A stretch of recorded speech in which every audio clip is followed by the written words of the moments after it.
우리는 예수님에 대한 1차적인 증인은 아니에요. 그 후대를 통해서 이제 그 주님에 대해서 보고 들은 증인들에 의해서 우리가 복음을 받아들이게 되고 또 믿고 있는 존재들이잖아요. 그러니까 1차 증인들도 이제 그 의심을 가지고 있었다고 한다면 나중 믿는 우리들이 마음속에 어떤 의심의 요소를 가지고 있는 것에 대해서 주님은 책망하고 계시는 것이 아니라 그럴 수 있다라는 사실에 대해서도 말씀합니다.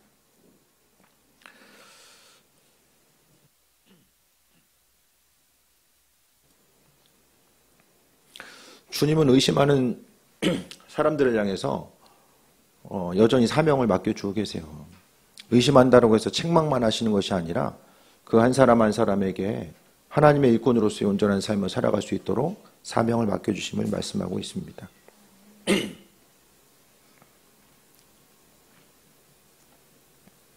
그래서 우리가 왜 모여야 되는가? 교회의 구성으로서 삶을 살아가다 보면요. 우리가 인생을 산다는 것이 우리 한 몸 간수하기도 쉽지 않을 때가 있잖아요. 나 자신의 문제, 내가 중심 두어야 될 것들에 대해서 마음과 신경을 쓰고 또 몸을 움직이는 과정 가운데서도 마찬가지입니다. 하지만 그럼에도 불구하고 하나님은 교회 공동체로 우리를 불러주셨어요. 교회 구성원으로서 우리를 불러주신 것은 하나님의 부르심이죠. 우리가 주님을 선택한 것이 아니라 하나님께서 우리를 지명해서 불러주신 거예요. 그럼 부르심이 합당한 자로서 우리가 많은 부분에 있어서요. 무조건 믿고 나아가는 것도 중요하지만 정말 그러할까라는 생각을 가지고 이제 그 움직이는 과정들도 무엇보다 중요합니다. 제가 이제 요즘에 책을 하나 읽고 있는 게 예수님에 대해서 이제 탐구하고 알아가는 과정들에 대해서 이제 연구한 책인데 한 사람이 이제 기자예요, 기자. 근데 아내가 어느 순간 이제 예수님을 믿게 되니까 걱정스러운 거죠. 정말 잘 믿고 있는 건가? 또 예수님 살아계신가? 그것에 대해서 이제 근심 어린 눈으로 바라보다가 그가 이제 법의학 담당하는 기자였어요. 그래서 어떤 법적인 것들 사건을 이제 취재하고 하다 보니까 정말로 사건이 있고 그 사건이 실체했는가? 또 그에 합당한 옆에 있어서의 어떤 증인들, 고백들, 법정인 증언들 이런 것들에 대해 익숙하다 보니까 그 나름대로 방법으로 법정에서 그 사실과 아닌 것들을 증명해 나가는 이런 과정들 자체를 또 탐구하는 과정들 가운데서 그가 이제 여정을 시작합니다. 그래서 예수님의 제자들, 주님이 실제적으로 존재했는가? 그분이 하나님의 아들 되심인가? 또 여러 가지 이제 사건들, 예수님을 주변에서 지켜봤던 사람들의 이런 신앙의 고백. 마태마가 누가 요한복음이 이제 신앙 고백이잖아요. 또 주님의 제자들이 증인이에요, 증인. 또 그들이 말했던 것들을 돌아보고 또 성경의 기록들을 통해서 이제 탐구합니다. 그러면서 10명이 넘는 이제 신약 학자들, 유명한 신약 학자들을 이제 2년 동안 만나가면서 인터뷰하고 하나의 가설들, 성경에 나와 있는 기적이 정말인가? 아니면 주님의 그 부활하심을 믿을 수 있는가? 주님의 제자들에 있어서 이런 예수님에 대한 평가, 이런 것들이 사실일까? 예수님이 정말 그분은 자신을 하나님의 아들로서 고백했는가? 이런 것들에 대해서 계속해서 이제 탐구해 나가는 과정들을 이제 2년 동안 하게 돼요. 그래서 그 2년의 과정을 거쳐서 그가 이제 무신론자였다가 이제 예수를 믿게 되는 사람으로 이제 변화되는 거죠. 그 누구에게는 한 번에 믿을 수도 있지만 누구에게는 이 의심을 가지고 그러니까 나름대로 가지고 있는 의문점과 의심의 요소들을 그러니까 이제 이게 미국에 있으니까 가능한 거죠. 유명한 그 신약 성서학자들이 이제 미국에 많이 있기 때문에 차로 몇 시간씩 달려가고 비행기를 타고 가서 2년의 여정 동안에 이제 그 인터뷰한 내용들을 통해서 이제 책으로도 나오고 이런 과정들이 있는데 그 책을 좀 밴드에도 좀 소개해 드릴게요. 누구에게는 의심하는 거, 하나님은요 의심한다고 해서 기분 나빠하신 것이 아니라 우리에게 합리적인 의심, 그러니까 이성을 우리에게 주셨다라는 것은 그 의심을 통해서 합리적으로 의심해 보고 그것을 통해서 주님을 찾아갈 수 있는 과정들이 중요하다는 것을 말씀하고 있어요. 사실이 아니면 의심하는 것은 기분 나빠하는 거죠. 사람이 거짓말했어. 근데 그 상대방이 거짓말 아니야 이렇게 의심하면은 좀 과민 반응이 있을 수도 있잖아요. 그런데 그게 아니라 주님은 어떤 합리적인 의심에 대해서 그래 그럴 수도 있어라고 말씀하고 계시고 사람마다 다 다르잖아요. 믿음의 여정, 그리스도 예수를 닮아가고 주님을 알아가는 과정들 자체가요, 다 다릅니다. 비슷해보다 다 달라요. 어떤 사람들은 그냥 말씀 읽다가 누군가의 그 전도를 통해서도 빠르게 믿을 수 있지만은 누군가에게는 좀 시간이 필요한 거, 조금 더 굳어지고 내가 그리스도를 주인으로서 받아들여지는 이런 과정들 자체가 분명히 필요한 이들이 있어요. 그러니까 성경에 보면 예수님의 제자들, 바울과 같은 사람이 특별한 케이스죠. 예수님이 직접 만나주지 않았으면요, 신약성경에 있어서의 복음서 제외하고 대부분을 썼던 바울은 성경에 있어서 가장 예수님 믿을 가능성이 없던 사람이 바울입니다. 그가 회심하고 변화되어서 주님을 따르기로 마음먹고 나아가게 되는 거죠. 그래서요, 있던 의심까지라도 또 우리는요, 주님을 발견하고 찾아 나간 이런 과정들 가운데 있을 수 있다라는 것과, 또 교회 공동체는 서로를 향해서 어떤 의심이 되고 주님을 찾아가는 데 있어서의 어려움이 있는 이들에게 도움을 주고 온전한 믿음이 무엇인지에 대해서 또 이야기해 줄 수 있는 그런 그 사명을 갖고 있는 것이 바로 교회 공동체입니다. 어쨌든 하나님은요, 의심한다라고 해서 그대로 그냥 책망만 하신 것이 아니라 의심하는 누군가를 향해서도 주님께서는 사명에 대해서 맡겨 주셨다라는 것.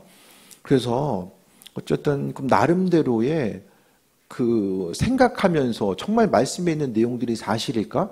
무조건 믿는 것이 성경은 복되다라고 이야기하는데 그게 안 되는 이들이 분명하게 있거든요. 그러면 우리가 뭐 2년까지는 아니더라도 정말 주님의 말씀이 정말일까? 그 말씀 가운데 또 하나님이 원하시는 일들이 무엇일까? 또 하나님은 여전히 살아계셔서 역사하실까? 이런 부분들을 좀 생각해보고, 우리가 신앙생활 한다는 것은 적지 않은 시간과 에너지가 믿음 생활 가운데 들어가게 됩니다. 그러면은 나름대로 이 검증의 시간들이 분명하게 있어줘야 되고, 하나님은 그 순간순간을 통해서 나름대로 그 한 사람에 맞게 하나님 만나주신다는 거예요. 그래서 우리가 복음을 또 전하고 나아감에 있어서 교회 공동체는 어떤 곳인가? 다시 말씀드리면은 예수님을 주인으로 고백하고 그분이 주인 되심에 대해서 믿음으로 감사하고 또 사명 따라 감당하고서 이제 살아가는 그 공동체 모임. 그래서 교회는 건물이 아니고요, 조직도 아니에요. 예. 그래서 교회의 핵심적인 게 뭐가 되어야 되냐면은 예수님은 주인 되신다라는 거, 하나님의 아들 되시고 주인 되신다라는 이 신앙의 고백이 먼저 선행돼야 됩니다. 이 고백이 없으면요, 예수님 없는 열심은 나중에는 넘어집니다. 오히려 주님 없는 열심 때문에 실족하게 되고요, 예. 믿음 생활이 오히려 방해가 되는 요소가 될 수밖에 없다라는 거예요. 두 번째로 제자 삼는 사역을 위해서 주님은 교회에게 하늘과 땅의 권세를 주셨다라고 말씀하고 있습니다. 하나님은요, 우리 한 사람 한 사람을 향해서 은혜와 충만함으로 함께 하시는데, 제자 삼는 거, 그러니까 주님의 제자로서 불러신 이유가 있는 거죠. 그래서요, 제자 삼는 사역을 위해서 교회 공동체에게 무엇을 줬습니까? 하늘과 땅의 권세를 주셨다라고 말씀하고 있어요. 교회의 모든 일은 주님께서 주신 권세로 해야 됩니다. 전도하는 거, 제가 자주 말씀드리지만 사람이 사람 마음 움직일 수 있습니까? 예수 믿는다는 것은 단순히 교회에 와서 앉아있는 게 아니에요. 주인이 바뀌는 과정입니다. 내 주인이 내가 아니라 바로 예수님으로 바뀌는 과정이에요. 주인이 바뀌는 과정이 이렇게 쉽게 이루어질 수가 없다라는 거예요. 그래서 주님께서 허락하신 은혜, 예수님께서도 이 땅에 오셔서 능력 전도하셨거든요. 사람들을 치유하시고 회복하시고 귀신들을 내어 쫓으시고 그의 은혜 가운데 함께 하시는 것들을 이제 발견하게 되는데, 그 책에 보면 그런 내용도 있어요. 예수님 말고도 그 당시에 이렇게 치유하고 귀신을 내쫓는 나름대로 이제 마술의 영역 가운데서 행하는 사람들이 있었는데, 그런데 지금까지 그리스도 예수 주님에 대해서 따르고 나아간 이들은 그 당시에 로마 황제도 아니고 예수님밖에 없는 거예요. 그러니까 예수님의 살아계심 자체가 그 이후에 교회 공동체가 성장해 나아가는 과정들이 또 하나의 중요한 이슈로서 이제 나타나게 되는데, 주님께서 이 땅에 오셔서 권세와 능력을 베풀어 주셨어요. 그 권세와 능력은 하나님의 아들 되심, 예수님의 하나님의 아들 되심에 대해서 말씀하시기 위해서 하셨고요. 또 이 시대에도 마찬가지입니다. 교회는요, 사단이 끊임없이 방해를 합니다. 교회가 세워지는 것을 방해하고 성도들이 교회 가운데 세워지는 것을 끊임없이 보이지 않게 방해하는데, 교회 공동체가 세워질 수 있다는 것은 하나님의 능력과 그분의 보호하심과 인도하심이죠. 인생을 살다 보면요, 우연이라고 하기에는 설명할 수 없는 일들이 분명하게 나타나요. 그 일들은 하나님께서 함께 하신다라는 것과 또 하나님은 믿음을 가지고 있는 이들에게 권세를 허락하시고 은혜 가운데 충만함으로 함께 하십니다. 그래서 우리가 해야 될 것은 뭘 해야 됩니까? 예수님께서 하늘과 땅의 모든 권세를 우리에게 주셨기 때문에 19절에 나와 있는 것처럼 모든 민족을 제자로 삼아 아버지 아들과 성령의 이름으로 세례를 베풀고 주님 주신 자존감으로 담대하게 선포하라는 거예요. 제가 올해 후반기 들어서 계속해서 이 자존감의 문제를 지금 많이 선포하고 있잖아요. 좀 자존감이 회복이 되셨습니까? 돈 없어 슬프세요? 슬프면 슬픈 이유가 무엇입니까? 인생이 힘들고 괴로우니 슬픈 이유가 무엇입니까? 그 힘든 이유 때문에 우리의 자존감을 갉아먹을 만한 그 이유가 됩니까? 그것들이? 앞으로 우리가 5년, 3년, 5년 지나간 이후에도 근데 그것 때문에 정말 슬프고 자존심 바닥이었는데 그 순간, 이 순간을 그 후회한 순간에 대해서 그 낮아진 자존감에 대해서 후회하지 않을 만한 그런 이유와 당위성이 있습니까? 하나님은요, 우리에게 계속 말씀드리잖아요. 왕같은 제사장이다. 하나님 나라의 백성이고 우린 그리스도의 향기고 빛과 소금이고 모든 것들 하나님께서 우리를 얼마나 존귀하게 여기시고 은혜와 충만함으로 함께 하셨는지를 말씀하고 있거든요. 이거 없다고, 이거 안 된다고, 생각대로 안 된다고 해서 이거 자존감이 바닥이 되는 거. 왕의 자녀인데 왕의 자녀임을 잊지 못하고 생각하지 못하고 스스로를 자각하지 못하고 다른 사람이 네가 뭐 왕이냐 계속해서 직접 간접적으로 얘기하면 정말로 내가 아닌가 보다.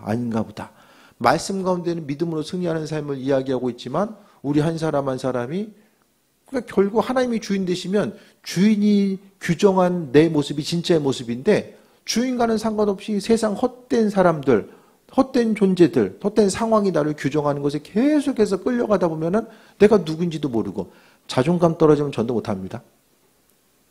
그래서 오늘 말씀 가운데서 제자들의 상황은 어떻습니까?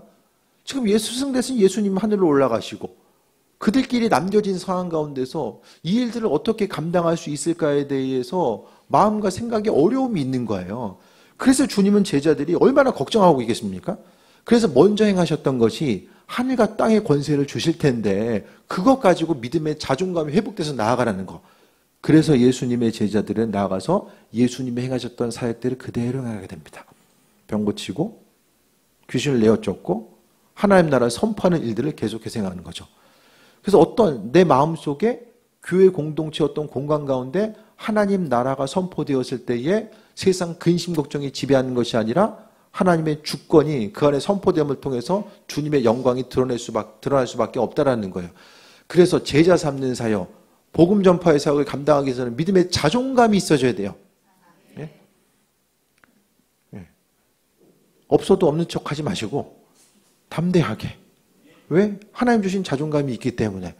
그 자존감이 있으면 누구를 대하든지 그러니까 면역력이 생기는 거예요. 쉽게 이야기하면 그리스도 예수를 통한 면역력이 생기니까 주변 상황 가운데 환경이 나를 아무리 이제 힘들게 하고 계속해서 쫓는다고 할지라도 그것 때문에 넘어지지 않고 승리할 수 있는 거.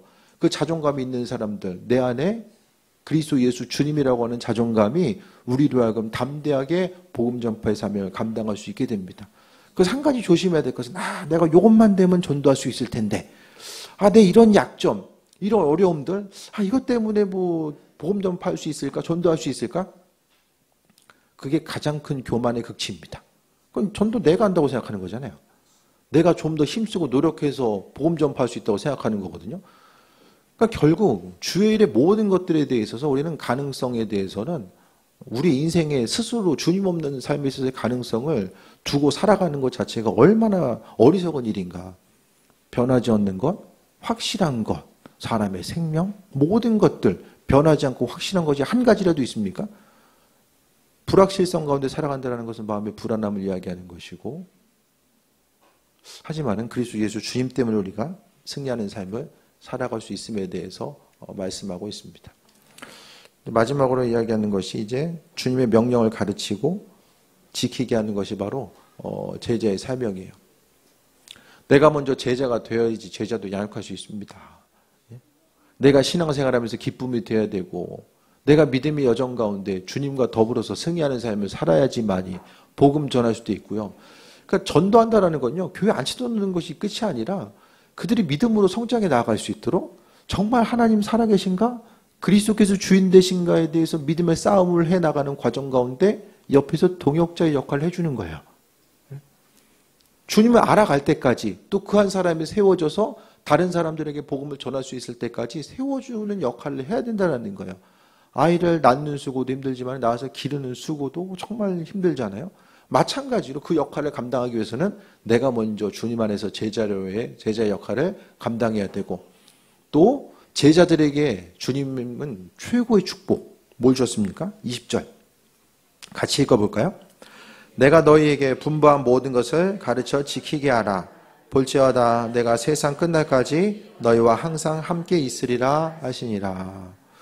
주님께서는 세상 끝날까지 우리와 함께 하시겠다. 복음 전해야 된다. 나가서 또 사역을 감당해야 된다라고 말씀하시면서 가장 큰 축복. 주님이 함께 하시고 동행함의 축복을 약속해 주셨어요. 이게 가장 큰 은혜 아닙니까? 무엇을 하든지 간에 사울은 왕이었지만 주님이 떠나가니까 그의 인생 가운데 공허함밖에 남을 수가 없었어요. 남긴 게 없었던 거죠.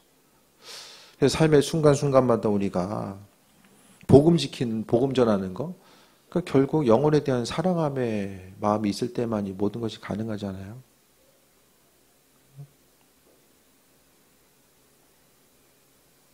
한 사람 한 사람을 향해서 세우고 나아가는 거.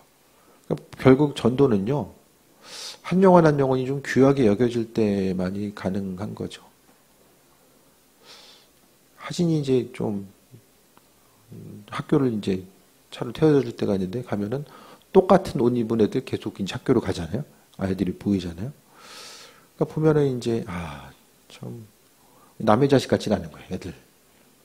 중학교 때는 몰랐는데 이제 고등학생 되고 나서 보니까 애들 치열하게 공부하고 또 이제 조금 있으면 이제 사회로 나아가야 되고 그러면서 한 번은 하진이가 그 같은 반 친구 중에서 수학 시험 보다가 이제 답안지를 마킹을 못했는지 아무튼 그래가지고 빵점 처리된 거예요.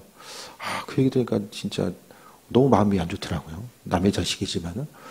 그러면서 그 아이들이 이제 나아가서 성장해 나아가고 근데 무엇보다도 이제 정말 중고등학교 학생들, 청년들 예수님을 모르고 사는 이들이 많이 있는데 점점 더 이제 교회 공동체가 위축되면 어떻게 쓰는지 뭐 전도돼서 주변에서 있어서 또 복음을 알고 있고 또 전도를 받을 수 있는 이런 상황들 자체가 확률이 적어드는 걸 봤을 때에 그냥 그렇게 세상이 전부인 줄 알다가 세상 힘든 일 있으면 온몸으로 막아내고 또 안 되면 포기하고 좀 그런 것들을 보면서 조금 믿지 않는 또 학생들이 많아진 이때에 좀 복음 전파 그들을 위해서도 좀 더 기도해야 되겠다는 마음이 좀 들었어요. 그래서 이런 마음 자체가 있을 때에 좀 복음 전하는 것도 가능하지 않을까. 이 복음 전하는 것이 정말 아버지의 마음과 주변 사람들을 좀 귀하게 여기고 긍휼하게 여기는 마음이 없으면 이게 참 어렵잖아요. 요즘 시대 가운데서 주변 한 사람 한 사람 가족 공동체이든 또 주변에 속한 누군가든 정말 하나님의 말씀 가운데 그들에게 복음이 필요하지 않은 사람이 아무도 없잖아요. 한 사람 한 사람이 무엇보다도 하나님의 일꾼으로서의 온전한 삶을 살아가는 것이 중요하지 않을까. 또 무엇보다도 그 한 사람 한 사람 복음 전한 이들에게 주님께서 동행함의 복 함께 할게 그 복을 약속해 주셨어요. 이것이 최고의 복입니다. 그래서 우리가 아버지께서 허락하신 은혜 가운데 마음을 두고 그 은혜 가운데 충만함 누리고자 했을 때에 또 세임 얻는 귀한 삶을 살게 됩니다.